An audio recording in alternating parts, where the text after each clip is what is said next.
तो फिल्म की शुरुआत में हमें बताया जाता है कि इस पूरी दुनिया पर एलियंस ने आकर कब्जा कर लिया है। एलियंस इस दुनिया को तबाह नहीं करना चाहते, बल्कि यहाँ रहना चाहते हैं और यहाँ के रिसोर्सेज यूज करना चाहते हैं, बिल्कुल ऐसे ही जैसे इंसान दूसरे प्लैनेट्स पर जाने की कोशिश कर रहे हैं। अगर इंसान अपनी तबाही नहीं चाहते तो उन्हें अब एलियंस के साथ ही रहना होगा और एलियंस के असूलों पर काम करना होगा। आम लफ्जों में अब इंसान एलियंस के गुलाम बन चुके हैं और एलियंस को इस दुनिया में द लेजिस्लेचर कहा गया है। इस दुनिया की हुकूमत को भी अब एलियंस के रूल्स को फॉलो करना होगा। एलियंस अब अर्थ के ही रिसोर्सेज का इस्तेमाल करते हुए इंसानों से ही अपने लिए रहने की जगह बना रही है जमीन के नीचे, जिस एरिया का एनवायरनमेंट और क्लाइमेट उन लोगों के रहने के मुताबिक हो। उनके रहने के एरिया को क्लोज्ड जोन कहा गया है, जहां पर एलियंस और गवर्नमेंट ऑफिशियल्स के अलावा कोई नहीं जा सकता। एलियंस इस जगह से बाहर नहीं निकलते और गवर्नमेंट ऑफिशियल्स भी मीटिंग करने के लिए वहीं जाते हैं। एलियंस ने इंसानों की हर एक्टिविटी को ट्रैक करने के लिए उनकी गर्दन में एक ट्रैकिंग डिवाइस भी लगाई है, जिसके अंदर उनका हर किस्म का बायोडेटा और क्रिमिनल रिकॉर्ड्स भी हैं। इसी दुनिया में रहते हुए जहां सारे गवर्नमेंट ऑफिशियल्स तक एलियंस की बात मान रही हैं, एक ग्रुप ऐसा भी है जो एलियंस के खिलाफ लड़ना चाहता है। वो एलियंस के खिलाफ इस जंग को शुरू करना चाहता है ताकि बाकी लोग भी उनकी तरह एलियंस के खिलाफ लड़ें और एलियंस को दुनिया से बाहर निकाल दें। इस ग्रुप का नाम है द फिनिक्स और उसके लीडर रेफ को हम देखते हैं। रेफ ने एलियंस की बेस को डिस्ट्रॉय करने के लिए एक प्लान बनाया था और उसमें बहुत से लोगों को अपने साथ भी मिलाया था, लेकिन बदकिस्मती से उसका प्लान कामयाब न हो सका। एलियंस डिस्ट्रॉय नहीं हुए और वो खुद भी इस मिशन में मारा गया। इस टाइम हमें गैब्रियल को दिखाया जाता है, जो असल में रेफ का भाई था और रेफ के मरने के बाद वो एक डेटा रिकवरी सेंटर में काम करने लगा है। खैर, सीन कट होकर अब हम विलियम नाम के एक पुलिस ऑफिसर को देखते हैं जो भी एलियंस के लिए ही काम करता है। आज न्यूज़पेपर में उसने फिनिक्स का एक ऐड पढ़ा और वो जान गया कि ये फिनिक्स का यानी रेबल ग्रुप का कोई सीक्रेट मैसेज है, जिसका मतलब था कि पुराने हादसे में फिनिक्स के सभी लोग नहीं मारे गए थे। अभी भी कुछ रेबल जिंदा थे जो एलियंस के खिलाफ लड़ने के लिए अभी भी प्लानिंग कर रहे थे। पता चलता है कि विलियम रेफ और गैब्रियल के डैड का दोस्त था। वो हमेशा गैब्रियल से मिलता था। उसे लगता था कि गैब्रियल रेफ की वजह से कहीं न कहीं उस रेबल ग्रुप से कनेक्टेड है और वो रेबल ग्रुप की इंफॉर्मेशन विलियम को देकर विलियम का मिशन सक्सेसफुल करवा सकता है रेबल ग्रुप को पकड़ने का, जिसके बाद विलियम को प्रमोशन मिल सकती है। लेकिन गैब्रियल ने आज तक रेफ के ग्रुप के साथ कोई कांटेक्ट नहीं रखा था और ना ही वो रखना चाहता था। वो अपनी सिंपल लाइफ जीना चाहता था, यहाँ तक कि वो विलियम की मदद के लिए भी उनसे कांटेक्ट नहीं करना चाहता था। गैब्रियल से मीटिंग के बाद विलियम अपनी दोस्त जेन से मिलने के लिए चाहता है, जिसका लिंक हर गवर्नमेंट ऑफिशियल के साथ था। वो उसके पास से कुछ इन्फॉर्मेशन कलेक्ट करता है और फिर अपने ऑफिस में आकर ऑफिसर्स को बताता है कि मुझे लगता है अभी भी फिनिक्स ग्रुप अपना काम कर रहा है, वो किसी सीक्रेट मिशन की तैयारी में है, जिसके लिए उसके पास प्रूफ भी था। वो सिर्फ ये चाहता था कि वो आने वाले टेररिस्ट अटैक को रोक सके। उसकी बात कहीं न कहीं ठीक भी थी, क्योंकि हमें दिखाया गया कि सच में फिनिक्स ग्रुप अंदर ही अंदर किसी मिशन को प्लान कर रहे थे और उसे एक्सिक्यूट करने के लिए एक साथ मिलने वाले थे। इस मिशन को स्टार्ट करने वाला रेफ था और रेव को इस मिशन को स्टार्ट करने की हिम्मत उसके डैड से मिली थी। दिखाया जाता है कि 2019 में एलियंस ने मार्शल लॉ लगा दिया था। रेव के डैड पुलिस ऑफिसर होने के बावजूद भी एलियन की ये गुलामी झेलने को तैयार नहीं थे, इसीलिए वो शहर के ऑपोजिट डायरेक्शन में गाड़ी चलाने की कोशिश करते हैं और इस जगह से भागने की ट्राई करते हैं। लेकिन एंड पे जब एक टनल में पहुंचते हैं तो आगे से एलियंस की तरफ से टनल बंद कर दी जाती है और रेव के मॉम और डैड दोनों को मार दिया जाता है, जिसके बाद से रेफ और गैब्रियल बिल्कुल अकेले रह गए थे। सीन दोबारा प्रेजेंट में 2027 में शिफ्ट होते हैं, जहां आज भी विलियम गैब्रियल से मिलकर उसे रिक्वेस्ट कर रहा है कि तुम उस रेबल ग्रुप तक पहुंचने में मेरी मदद करो, इसके बदले मैं तुम्हें एक सेफ लाइफ दूंगा। गैब्रियल इस मर्तबा भी उसकी बात नहीं मानता तो विलियम उसके पास एक ट्रैकर लगा देता है, क्योंकि उसे अंदर ही अंदर शक था कि आज भी गैब्रियल उन रेबल्स से मिलता होगा। अब गैब्रियल को उसकी कंपनी में दिखाया जाता है, जहां वो एलियंस के लिए सब लोगों का डाटा कलेक्ट कर रहे थे। ये एक डेटाबेस था जहां उसने देखा कि उसकी कलीग ने एक सीक्रेट इन्फॉर्मेशन एक छोटे से पेपर पे लिखी थी। हालांकि वो जानती थी कि उसे कैमरा से देखा जा रहा होगा। इसके बाद ये लड़की इस पेपर की सीक्रेट बनाती है और उसे गैब्रियल को दे देती है ताकि गैब्रियल ये इन्फॉर्मेशन फिनिक्स ग्रुप को सील करते। गैब्रियल जब फिनिक्स के एक मेंबर से मिलने के लिए जाता है तो वो मेंबर उसे जल्दी से पकड़कर उसके गले में एक ऐसी डिवाइस लगा देता है जिससे उसका सारा ट्रैकिंग सिस्टम हैक हो जाए और उसकी लोकेशन गलत बताए। इसके बाद वो उसे अपनी सीक्रेट लोकेशन पर ले आता है जहाँ वो अरसे बाद अपने भाई रेफ को जिंदा देख रहा था। यानी अभी तक जो हमें बताया गया कि रेफ अपने मिशन में मारा गया था वो एक झूठ था। रेफ ने उस मिशन के बाद अपने आप को अंडरग्राउंड कर लिया था और एलियन की लगाई चिप भी अपनी गर्दन से निकाल दी थी ताकि उसे ट्रैक न किया जा सके और आज भी वो एलियन के खिलाफ चाल चल रहा था। अब रेफ गैब्रियल से उसके पास मौजूद इंफॉर्मेशन लेता है, उसे कुछ पैसे देता है और शहर को छोड़ जाने को कहता है, इसलिए कि मिशन एग्जीक्यूट होने के बाद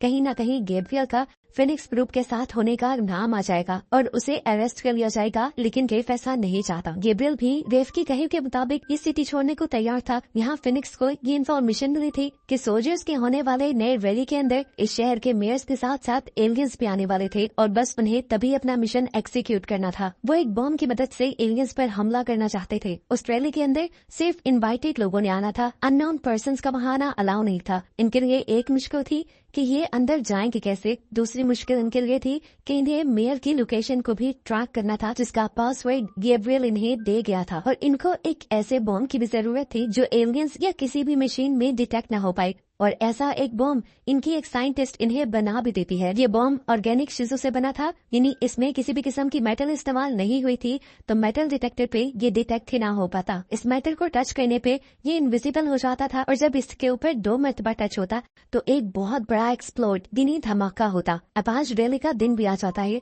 रैली के दिन से एक दिन पहले ही रेबल के पूरे ग्रुप ने अपनी गर्दन में मौजूद डिवाइसेस को डॉक्टर की मदद से निकलवा दिया। हालांकि ऐसा करना जानलेवा साबित हो सकता था लेकिन सबने एक बड़े मिशन के लिए रिस्क लिया। एलियंस की ट्रैकिंग डिवाइस निकालने के बावजूद भी इन्हें कुछ ट्रैकिंग डिवाइस की जरूरत थी जो इन्हें रैली के अंदर एक्सेस होने दे। इन्हें ट्रैकिंग डिवाइस उन लोगों की चाहिए थी जो ऑलरेडी यहाँ पे इनवाइटेड थे लेकिन मर चुके थे। उन लोगों की ट्रैकिंग डिवाइस लेकर ये लोग अपने दांतों के नीचे रख लेते हैं और साथ ही दूसरे दांत के अंदर सोडियम साइनाइड यानी जहर रख लेते हैं ताकि अगर ये लोग मिशन के दौरान पकड़े भी गए तो जहर लेकर मर जाएं लेकिन किसी को कुछ ना बताएं। अब उरी ट्रैकर की मदद से ये लोग फेक प्रोफाइल से स्टेडियम के अंदर तो एंटर कर जाते हैं पर अब इन्हें मिशन करना मुश्किल लग रहा था। फिनिक्स का ग्रुप बुरी तरह फंसा हुआ था लेकिन फिर भी फिनिक्स हार नहीं मानते और इस बम को एक्सप्लोड करके एलियंस और मेयर को मारने में कामयाब हो जाते हैं जिसके बाद अब इनका मिशन था सेफली अंडरग्राउंड होना। इस अटैक से एलियंस गुस्से में आ गए थे और उन्होंने अपने प्लैनेट से कुछ हंटर्स को बुला लिया था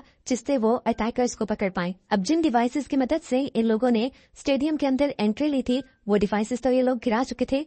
ट्रैक करना नहीं मुश्किल था लेकिन गवर्नमेंट ऑफिसर्स के ऊपर एलियंस का बहुत प्रेशर था। इन टेररिस्ट को यानी फिनिक्स ग्रुप को ढूंढने के लिए इन लोगों ने फेस रिकॉग्नाइजेशन का इस्तेमाल किया, यानी उनकी पिक्चर्स को देखते हुए उनको ढूंढने का फैसला किया। इनके प्लान के मुताबिक फिनिक्स के पूरे ग्रुप को एक दूसरे आदमी ने रेस्क्यू करना था कार के जरिए, लेकिन उसका दिल चाहा कि वो मिशन से पहले अपनी वाइफ से आखिरी मर्तबा बात कर ले। उसके बाद तो अंडरग्राउंड होकर ये लोग किसी से कांटेक्ट न रख पाते। अब पता चला कि उसका फेस पहले ही कैप्चर हो चुका था और ये बात कंफर्म हो गई थी कि वो एक टेररिस्ट है।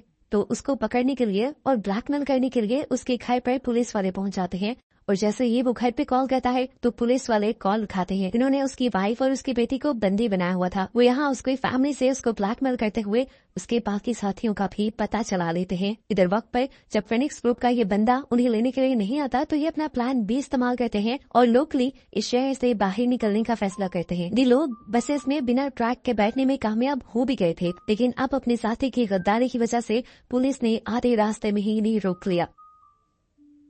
एलियंस जल्दी से बस के अंदर आकर सबसे पहले इनकी पहली साथी का एनकाउंटर कर देते हैं, जबकि इससे पहले कि एलियन इनके दूसरे साथी को पकड़ पाते वो साइनाइड खाकर सुसाइड कर लेता है। रेस भी सोडियम साइनाइड यानी जहर खाने ही वाला था, लेकिन उससे पहले ही विलियम ने उसे अरेस्ट कर लिया। विलियम ने रेफ को अरेस्ट करने के बाद उसे एलियंस के हवाले नहीं किया, बल्कि गैब्रियल को ब्लैकमेल करने के लिए अपने पास ही रख लिया। उसने गैब्रियल को बुलाया, रेफ को दिखाया और कहा कि अगर तुम मेरी मदद नहीं करोगे तो मैं तुम्हारे भाई रेफ को मार दूंगा। इसके बदले मुझे सिर्फ इतना चाहिए कि तुम फिनिक्स के बड़े मास्टरमाइंड को पकड़ो, उनसे कांटेक्ट करो, चाहे जिस तरह भी। गैब्रियल पूरी तरह उसकी ब्लैकमेलिंग में फंस चुका था। उसके कहने के मुताबिक वो फिनिक्स के ग्रुप को कांटेक्ट करता है, ये कहते हुए कि उसके पास इम्पोर्टेंट इन्फॉर्मेशन है। जब फिनिक्स के लोग उससे इन्फॉर्मेशन के बारे में पूछते हैं तो गैब्रियल इनसे कहता है कि मैं सिर्फ मास्टरमाइंड को ही ये इन्फॉर्मेशन शेयर करूंगा, क्योंकि उसको तो सिर्फ मास्टरमाइंड के बारे में जानना था। इस तरह गैब्रियल मास्टरमाइंड का एड्रेस जान लेता है और जब उसके घर जाता है तो हम देखते हैं कि मास्टरमाइंड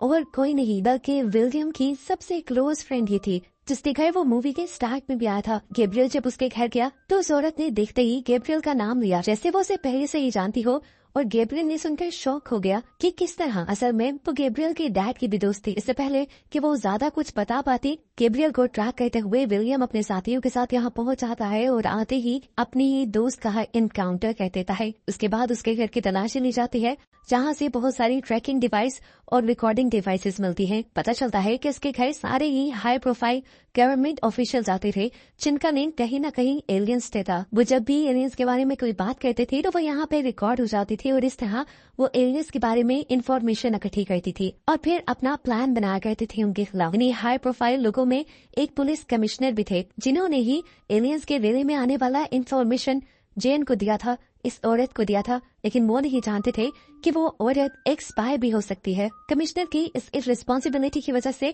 न सिर्फ उसे नौकरी से निकाल दिया जाता है बल्कि उसे अरेस्ट भी कर लिया जाता है और विलियम ने जहां रेव को पकड़ा था उसको भी जेल हो जाती है। विलियम के काम से खुश होकर विलियम को प्रमोट करके कमिश्नर बना देते हैं। रेव और कमिश्नर को एलियन स्पेसशिप की मदद से एलियन प्लैनेट भेज दिया गया था, जिसकी वजह से गैब्रियल बहुत ज्यादा उदास था। विलियम अपनी एलियंस के पास रिपोर्टिंग से पहले एक मर्तबा गैब्रियल से मिलने आया, जो बहुत उदास था। गैब्रियल उसे बताता है कि मेरे भाई का मिशन एक और मर्तबा फेल हो गया, जिस पर विलियम उसे सहारा देते हुए कहता है, क्या पता मिशन का फेल हो जाना ही कोई प्लान हो। ये कहते हुए वो गैब्रियल को एक चिप दे देता है और यहाँ पर एक बहुत बड़ा ट्विस्ट रिवील होता है कि विलियम भी इसी सारे मिशन का हिस्सा था। जेन जिसे मारा गया था वो गैब्रियल की मॉम के साथ एक क्लिक थी। ये वीडियो गैब्रियल के बेबी शॉवर का था, जिसमें विलियम और विलियम के डैड के सारे दोस्त थे और ये सभी के सभी लोगों ने मिलकर असल में फिनिक्स ग्रुप बनाया था। गैब्रियल के डैड समेत इस वीडियो का कोई भी इंसान एलियन की गुलामी नहीं करना चाहता था, इसीलिए इन्होंने इतने बड़े लेवल पे प्लानिंग की थी। इसी वीडियो के लास्ट में गैब्रियल को कहा जाता है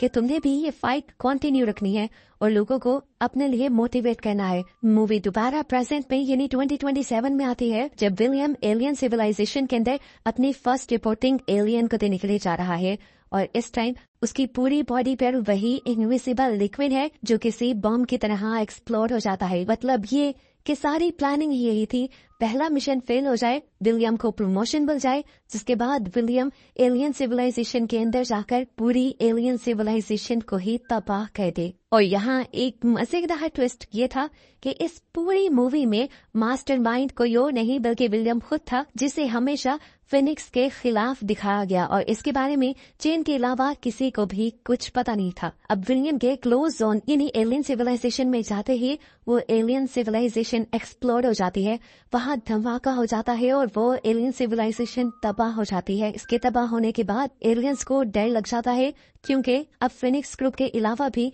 पूरी दुनिया में नए नए ग्रुप्स उभर आए थे, जिन्होंने एलियंस के खिलाफ ये छोटी छोटी जंग शुरू कर दी थी और लोगों ने अब एलियंस से अपना हक लेना वापस शुरू कर दिया था। और बस यही दिखाते हुए ये मूवी यहाँ खत्म हो जाती है।